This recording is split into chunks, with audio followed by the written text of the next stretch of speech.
জীবনের এক কঠিন বাস্তবতা হলো আমরা অনেক সময় এমন জায়গায় মাথা নত করি যেখানে আমাদের কোনো ভুল ছিল না। শুধু শান্তি বজায় রাখতে, সম্পর্ক রক্ষা করতে বা কাউকে খুশি করতে আমরা নিজের আত্মসম্মান বিসর্জন দেই। কিন্তু প্রশ্ন হলো, এটা কি সত্যি শান্তি দেয়? যেখানে ভুল নেই, যেখানে মাথা নত করা মানে হলো নিজের নীতি, নিজের মর্যাদাকে অস্বীকার করা। একবার মাথা নত করলে মানুষ সেটাকে অভ্যাসে পরিণত করে। আজ তুমি চুপ থাকলে কাল কেউ তোমার নীরবতাকে দুর্বলতা ভাববে। জীবনে এমন সময় আসে যখন সঠিক পথে থাকার পরেও একা হয়ে যাই, কারণ সত্যের পথে চলা সবসময় সহজ নয়।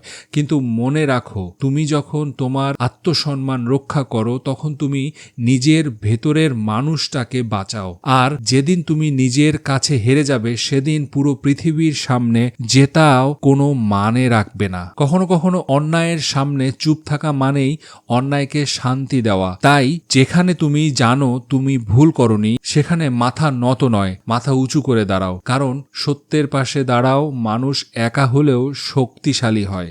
মাথা নত করা মানে সবসময় নম্রতা নয়, অনেক সময় সেটা জয়, আত্মবিশ্বাসের অভাব আর আত্মসম্মান হারানোর প্রতীক। তুমি ভুল করনি, তবু ক্ষমা চাওয়ার দরকার নেই, কারণ সত্যের কাছে কখনোই আত্মসমর্পণ হয় না। পরিশেষে বলি, মনে রেখো, সত্য সবসময় হয়তো জেতে না, শেষ পর্যন্ত জেতে অবশ্যই। তুমি যদি নিজের মূল্যবোধ অটল থাকো তাহলে পৃথিবীর কোনো ক্ষমতাই তোমাকে নিচু করতে পারবে না।